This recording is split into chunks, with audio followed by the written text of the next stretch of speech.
नवीन घडामोडी पाहण्यासाठी आपल्या बारामती झटका या यूट्यूब चॅनलला सबस्क्राईब करा व बेल आयकॉन दाबा, म्हणजे ताज्या घडामोडी आपणापर्यंत पोहोचतील. माळशिरस विधानसभा 254 अनुसूचित जाती राखीव मतदारसंघाचे महायुतीचे भाजपचे अधिकृत उमेदवार, भारतीय जनता युवा मोर्चाचे राष्ट्रीय उपाध्यक्ष व माळशिरस विधानसभेचे लोकप्रिय दमदार आमदार राम सातपुते यांच्या प्रचारार्थ आज शनिवार दिनांक 16 नोव्हेंबर 2024 रोजी अकलूज येथे देशाचे केंद्रीय रस्ते वाहतूक मंत्री नामदार नितीनजी गडकरी यांची जाहीर सभा संपन्न झाली. यावेळी लोकप्रिय दमदार आमदार राम सातपुते यांच्यावर प्रेम करणाऱ्या अनेक कार्यकर्त्यांसह हजारोंच्या संख्येने जनसमुदाय उपस्थित होता. सदर कार्यक्रमाचे सूत्रसंचालन भाजपचे माळशिरस तालुका संयोजन प्रमुख तथा भाजपा किसान मोर्चाचे जिल्हाध्यक्ष बाळासाहेब सरगर यांनी केले. यावेळी सामाजिक कार्यकर्त्या सौ संस्कृती राम सातपुते बोलताना म्हणाल्या, आज माळशिरस विधानसभा निवडणुकीच्या निमित्ताने उपस्थित सर्व भाजपा महायुतीचे सन्माननीय सदस्य, भारतीय जनता पार्टी महायुतीचे उमेदवार आमदार रामजी सातपुते साहेब आणि ज्यांची आपण आतुरतेने वाट बघतो आहेत, असे काही क्षणातच ज्यांचं आगमन होईल असे भारताचे विकास पुरुष आपले केंद्रीय मंत्री श्री नितीनजी गडकरी साहेब आणि येथे उपस्थित माळशिरस परिवारातील सर्व बंधूंनो आणि भगिनींनो, खरं तर मी बघते भरपूर वेळपासून उन्हातही अतिशय धीर गंभीरपणे आपले जागरूक नागरिक या ठिकाणी विकास पुरुष आपले नितीनजी गडकरी साहेब यांची सभा ऐकण्यासाठी आतुर झालेले आहेत. मला तुमच्यासोबत काही संवाद साधायचा आहे. आपण सगळ्यांनी बघितलं असेल की या माळशिरस भूमीने अनेक निवडणुका बघितलेल्या आहेत. या आधीची पंचवार्षिक बघितली, त्या आधीची पंचवार्षिक बघितलेली आहे आणि सगळं प्रचार कार्य बघितलेलं आहे आणि आतापर्यंतच्या जो काही राजकीय इतिहास आहे हा सगळ्या माळशिरस मतदारसंघाने बघितलेला आहे. आपण सगळ्यांनी नागरिक म्हणून एक तटस्थ विचार करायला पाहिजे. निवडणुकांमध्ये काय होतं, एक चक्रीवादळ तयार होतं. त्या चक्रीवादळामध्ये जातीयतेचं राजकारण, टीका टिप्पणी, वेगवेगळ्या विषारी गोष्टी, या सगळ्या गोष्टी होतात आणि त्या चक्रीवादळामध्ये कोण गुंतत जातं तर सामान्य जनता. आणि नंतर निवडणुका झाल्या, ते चक्रीवादळ शमतं, ते शांत होतं, मग उरते ती काय प्रॅक्टिकल वस्तुस्थिती आणि मग नंतर उरतात ते आपले रोजचे प्रश्न. आपल्या उदरनिर्वाहाचं काय, आपल्या घराच्या जवळून जाणाऱ्या रस्त्याचं काय, डीपीचं काय, हायमासचं काय, रस्त्याचं काय, आमच्या तरुणांच्या रोजगाराचं काय, आमच्या महिलांच्या प्रश्नांचं काय, या सगळ्या समस्या नंतर आपल्याला भेडसावत राहतात. आपल्याला सगळ्यांना माहित असेल की आपले म्हणजे मी आमदार साहेबांच्या कुटुंबातली तर आहेतच, पण माळशिरस मतदारसंघाची एक नागरिक देखील आहे. आपण सगळ्यांनी बघितलंय त्यांचं काम, हे जवळून बघितलेलं आहे. भरपूर वेळा काही महिला ज्यावेळेस त्यांना राजकीय लोकांसोबत बोलताना संकोच होत होत्या, त्या मला फोन करत होत्या, सांगत होत्या, गावगाड्यावरच्या वस्त्यावरच्या बचत गटातल्या त्या महिला मला फोन करत होत्या आणि सांगत होत्या, ताई आज पावसाळ्यामध्ये अशी परिस्थिती आहे, आमच्या गावामध्ये पूल नाही, पूर आला की आमच्या ज्या सगळ्या युवती आहे या डोक्यावर सायकल घेऊन जातात, त्यांच्यासोबत हातामध्ये कॅरी बॅग असते, एखादा ड्रेस असतो आणि त्यांना तो पूर पार करावा लागतो. आणि अशा या सगळ्या बिकट परिस्थितीमुळे अनेक मुलींनी शाळा, कॉलेज हे सगळे सोडून दिलेले आहेत आणि आमच्या गावातल्या महिलांचा साक्षरतेचा टक्का घसरलेला आहे. असं एक नाही, अनेक गावातून वेगवेगळ्या रस्त्याची कुठे मागणी, कुठे पुलाची मागणी, कुठे काय. आणि आपण सगळ्यांनी बघितलंच असेल, एखाद्या आमदारासाठी आपण सगळेजण सुजाण नागरिक आहात की एखाद्या आमदाराला साधारणपणे 5 ते 15 कोटी पर्यंतचा निधी हा प्राप्त होतो, बरोबर आहे. आणि आपण बघितलं असेल की माळशिरस मतदारसंघामध्ये जवळपास अराउंड 98 ते 100 आपले गावं आहेत. आता प्रत्येक गावाला आपल्याला निधी तर द्यायचा आहे. असे अनेक गावातून मला फोन येत होते, साहेबांना फोन होते, निधी मर्यादित होता, 2.5 वर्ष तर आपलं सरकार त्या ठिकाणी नव्हतं. मग आमदार साहेबांनी त्यावेळेस काय केलं, तुमच्या रामभाऊनी त्या ठिकाणी माझ्या तालुक्यासाठी, माझ्या लोकांसाठी जास्तीत जास्त निधी कसा प्राप्त होईल यासाठी प्रयत्न केले. त्यासाठी त्यांनी मुंबईमध्ये आपले भारतीय जनता पार्टीचे काही सन्माननीय नेते असतील, दिल्लीमध्ये काही नेते असतील, यांच्यासोबत पाठपुरावा केला, वैयक्तिक पाठपुरावा त्यांनी केला. आणि आपण बघितलं की आपल्या माळशिरस तालुक्याला भरघोस निधी त्या ठिकाणी प्राप्त झाला. मी आज प्रचारादरम्यान भरपूर गावांमध्ये फिरते आणि मला देखील या गोष्टीची कल्पना नव्हती की अनेक गावांमध्ये आपल्या भरपूर निधी त्या ठिकाणी प्राप्त झालेला आहे. आपल्या सगळ्यांना मी एक गर्वाची बाब सांगू इच्छिते, कारण आपण माळशिरस मतदारसंघाचे नागरिक देखील आहोत. कुठे आपण दुसऱ्या मतदारसंघामध्ये जेव्हा आपण जाऊ तेव्हा ही बाब आपण गर्वाने सांगू शकतो की महाराष्ट्रामध्ये सर्वाधिक निधी मिळालेल्या मतदारसंघापैकी एक म्हणजे आपलं माळशिरस मतदारसंघ. साधारण 1000 कोटीपेक्षा जास्त निधी आज तुमच्या रामभाऊनी या माळशिरस तालुक्यासाठी आणला. निधी काय महत्वाचा आहे? हायमाससाठी निधी लागतो, रोडसाठी निधी लागतो, इतर कामं करायचे असेल विकास कार्य निधी लागतो. आज आपल्या तालुक्याला तालुका पण वैभव प्राप्त करून देण्यासाठी येणाऱ्या पिढीला सगळ्या स्मारकांची, आपल्या नेत्यांची आठवण असावी, आपल्या आदर्शांची आठवण असावी, यासाठी जे काही स्मारक बांधण्यात आले त्यासाठी आपल्याला निधी लागतो. तर अनेक गावांना मी तुम्हाला सांगते, प्रचारादरम्यान मला जाणवलं की 1 कोटीपेक्षा जास्त निधी या ठिकाणी प्राप्त झालेला आहे. आणि या सगळ्या निधीच्या माध्यमातून आमदार साहेबांनी होता होईल तितका सगळा विकास आणि पायाभूत गोष्टींचा विकास या ठिकाणी आपल्यासोबत केलाय. मला तुम्हाला सांगायचं आहे की आज अनेक पायाभूत गोष्टी या आपल्या माळशिरस मतदारसंघामध्ये झाला. अजून पुढेही आपल्याला भरपूर विकास करायचा आहे. पण आपण बघितलं असेल, लोक म्हणतात रोड रोड रस्ते रस्ते रस्ते बांधून काय होणार आहे. आज रस्ते बांधले म्हणून अनेक गर्भवती महिलांना त्या ठिकाणी हॉस्पिटलचा प्रवास सुरक्षित झालाय. आज रस्ते बांधले, हायमास बांधला म्हणून वयस्कर व्यक्तींना तिथे त्या ठिकाणी एक दिलासा मिळतो आहे. आपण सगळ्यांनी विचार केला पाहिजे की आपल्या हिताचं काय. म्हणूनच भारतीय जनता पार्टीचे उमेदवार तुमचे रामभाऊ यांनी विकासाची गंगा या तालुक्यामध्ये आणली. त्यांच्यासोबत आपण उभं राहायला हवं. मी तुम्हाला सगळ्यांना सांगते, इथे आमच्या भरपूर महिला वर्ग आहेत. मला त्यांना विचारायचं आहे, आज लाडकी बहीण योजनेने घरामध्ये दिवाळी चांगली झाली आहे ना? 7,500 रुपयाच्या वर चांगला निधी आलेला आहे. बरं आहे ना? दिवाळी गोड झालेली आहे. तर आणि तुम्हाला मी सांगते, विरोधकांनी काय केलं असेल तर विरोधात लाडकी बहीण योजना बंद व्हावी म्हणून कोर्टात गेले होते आणि त्यांनी ते लाडकी बहीण योजना बंद कशी करता येईल यासाठी प्रयत्न केले गेले होते.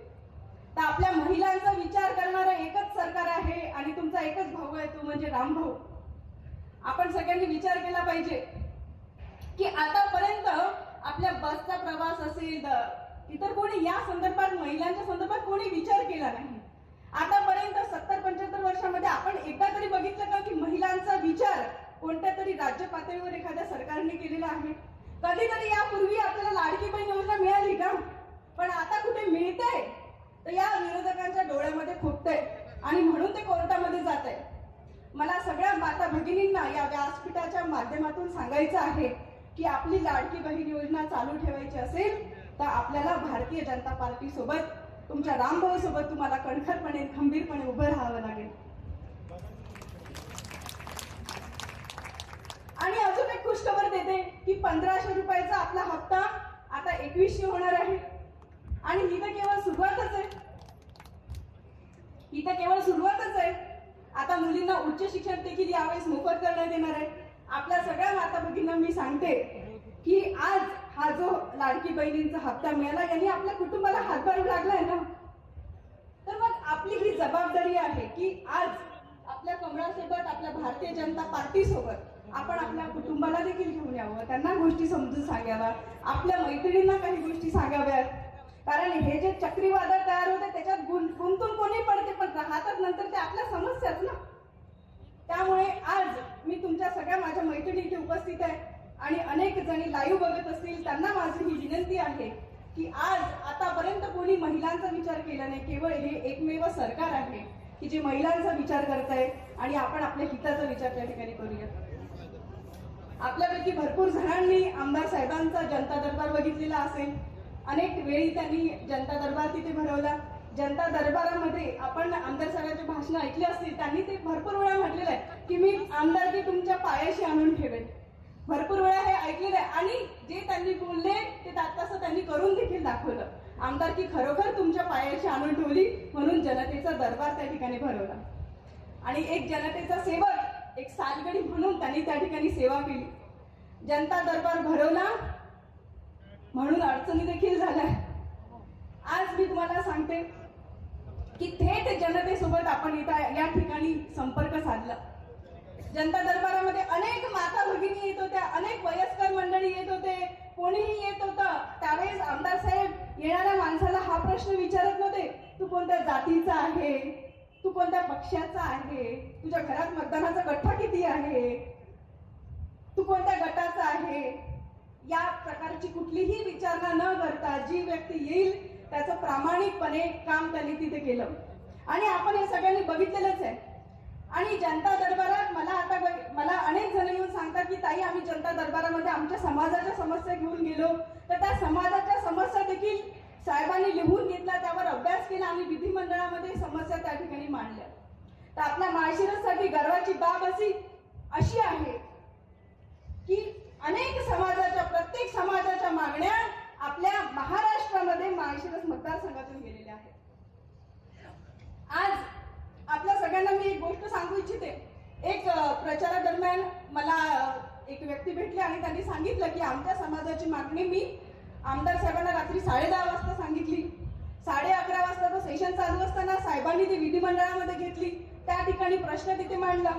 आपल्या सगळ्यांना कल्पना आहे की विधिमंडळ अधिवेशन जेव्हा असतं तेव्हा सरकारचं, राज्य सरकारचं, देशाचं त्या अधिवेशनाकडे लक्ष असतं, त्या प्रश्नाकडे लक्ष असतं, त्या कृती केल्या जाते. तर इथे प्रत्येक शेतकऱ्याची समस्या असेल, प्रत्येक समाजाची समस्या असेल, आमदार साहेबांनी त्या ठिकाणी धडाडीने आणि हिरिरीने मांडलेले आहेत. एकाचा मला फोन आला, त्यांनी सांगितलं आमच्या पाईपलाईन फोडलेल्या आहेत. आमदार साहेबांनी तत्काळ हा प्रश्न देखील विधिमंडळामध्ये मांडला. तर अशा अनेक प्रकारे त्यांनी शेतकऱ्यांसाठी आपल्याला अजून काय करता येईल हे त्यांनी बघितलं आणि त्यावर कृती देखील केली. अनेक ठिकाणी ते अधिकाऱ्यांच्या संपर्कात होते, अधिकाऱ्यांच्या मार्फत त्यांनी शेतकऱ्यांच्या समस्या सोडवल्या आणि जेव्हा समस्याचा भार जास्त होत होता तेव्हा आपण सगळ्यांनी बघितलं की आंदोलन देखील त्यांनी त्या ठिकाणी केलं. आंदोलन करून जेव्हा प्रश्न सोडवला जाईल, आपल्या सगळ्यांना आमदार साहेबांचं ते आंदोलन आठवत असेल, गळ्यामध्ये स्टार्टर टाकलेलं, मोटर टाकलेलं आणि त्यांनी त्या ठिकाणी आंदोलन केलं.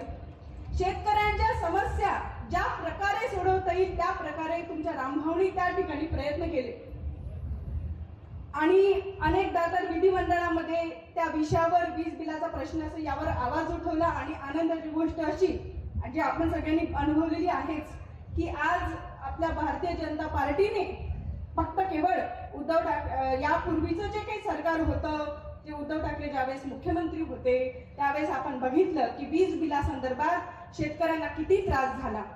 आणि आज आपण हे सरकार बघितलं की ज्यावेळी भारतीय जनता पार्टीचं सरकारने शेतकऱ्यांचं वीज बिल या ठिकाणी माफ केलेलं आहे आणि आपल्या सगळ्या मतदारसंघातल्या शेतकऱ्यांचं वीज बिल या ठिकाणी माफ झालेलं आहे. तर त्यामुळे एक शेतकऱ्यांचं हित म्हणून भारतीय जनता पार्टीने वेळोवेळी निर्णय या ठिकाणी घेतलेले आहेत आणि तुमच्या रामभाऊनी होईल तितके शेतकऱ्यांच्या समस्या, शेतकऱ्यांच्या प्रश्नांना वाचा फोडण्याचं काम देखील या ठिकाणी केलेलं आहे. जनता दरबारामधला एक मला प्रसंग आठवतो. त्यावेळेस एक रेणुका नावाची एक पेशंट होती. म्हणजे जनता दरबारामध्ये सामान्य जनतेला केंद्रबिंदू ठेवलं होतं. त्यावेळी एक आई आल्या आणि त्यांनी त्यांची मुलगी रेणुका तिला ते घेऊन आल्या आणि सांगितलं, आमदार साहेब माझ्या या मुलीचं आता ऑपरेशन करायचंय, तर माझ्याजवळ काही पैसे नाही, मी असं ऐकलेलं आहे की तुम्ही गोरगरिबांच्या समस्या सोडवता, माझा काहीतरी करा. त्यावेळेस आमदार साहेबांनी त्यांना हा प्रश्न विचारला नाही की तुम्ही कुठल्या गटाचे आहे, कुठल्या तटाचे आहे, तुमचं हे किती, किंवा आपल्या सगळ्यांना माहित आहे की आरोग्य सेवा ही आमदारांच्या कार्यकक्षेत बसणारी गोष्ट नाहीये. त्यांनी त्या माऊलीची विचारपूस केली. तर मी तुम्हाला सांगते त्या रेणुकाताईंची गोष्ट की त्यांच्या अंगावरून गाडी जाऊन 6 महिन्यांपेक्षा जास्त कालावधी उलटला होता, पण मजुरी करणारा शेतकरी, मोलमजुरी करणारा कुटुंब होतं. आपल्या सगळ्यांना माहित आहे मोलमजुरी करणाऱ्या कुटुंबाला 5-7 लाख रुपयाचं ऑपरेशन ही खूप मोठी गोष्ट आहे. दागिने गहाण ठेवून, घरे गहाण ठेवून हा खर्च त्यांना पेलवत जात नव्हता. त्यामुळे ते आमदार साहेबांकडे मोठ्या आशेने आले आमदार साहेबांनी त्यांना म्हटलं, आई तुम्ही काही काळजी करू नका, रेणुका त्यांचं ऑपरेशन करण्याचं मी बघतोय. आणि त्यानंतर मग आपण रेणुकांना ऍडमिट केलं. त्यावेळेस एक गोष्ट आम्हाला समजली की ऑपरेशनचा खर्च होत नव्हता म्हणून रेणुकाला तसंच सोडून दिलं होतं, कारण त्यांच्याजवळ कुठलं सहाय्यच नव्हतं. अनेकदा हॉस्पिटलच्या फेऱ्या मारून झाल्या, दवाखान्यांच्या फेऱ्या मारून झाल्या, संस्थांच्या फेऱ्या मारून झाल्या, पण त्यांना कुठलीही मदत त्या ठिकाणी मिळाली नाही. आणि जर रेणुकाचं त्यावेळेस ऑपरेशन झालं नसतं तर कदाचित तिचे प्राण धोक्यात आलेले असते. मोठ्या आशेनं ती माऊली आमदार साहेबांकडे आली आणि आमदार साहेबांनी त्यावेळेस त्यांना पुण्यामध्ये पाठवलं. अजून सांगताना यासाठी वाईट वाटते की त्यांनी तिच्या ज्या मूलभूत टेस्ट, ज्या प्रायमरी टेस्ट करायच्या असतात त्यासाठी खर्च देखील त्या माऊलीकडे नव्हता, तर त्यांनी त्यांचे जोडवे गहाण ठेवले होते. आमदार साहेबांनी जोडवे त्या माऊलीला दिले, म्हणाले, आई मी तुमचा सगळा खर्चाचं बघतो, तुम्ही काही काळजी करू नका, तुम्ही मला मुलगा म्हणा. रेणुकाला त्या ठिकाणी पुण्यामध्ये ऍडमिट केलं गेलं आणि पुण्यामध्ये ऍडमिट करून त्या ठिकाणी तिचं ऑपरेशन मोफत झालं आणि तिचे प्राण आता सुखरूप आहेत. असं ही एका रेणुकाची गोष्ट नाही, ही प्रीतीची गोष्ट, ही सूरजची गोष्ट. अनेक गोरगरीब पेशंटला न्याय देण्याचं काम आमदार साहेबांनी या ठिकाणी केलं. तर तुमचं एक मत येत्या काळामध्ये एका गोरगरिबाचे प्राण वाचवू शकतं, तुमचं एक मत एका गोरगरिबाला न्याय देऊ शकतं, हे मी तुम्हाला या ठिकाणी सांगते. आणि तुमच्या भाऊ तुमच्यासोबत कणखरपणे राहिलेले आहेत. आता तुम्ही तुमच्या भावासोबत कृपा करून राहा, ही विनंती मी या ठिकाणी करते आणि थांबते. धन्यवाद.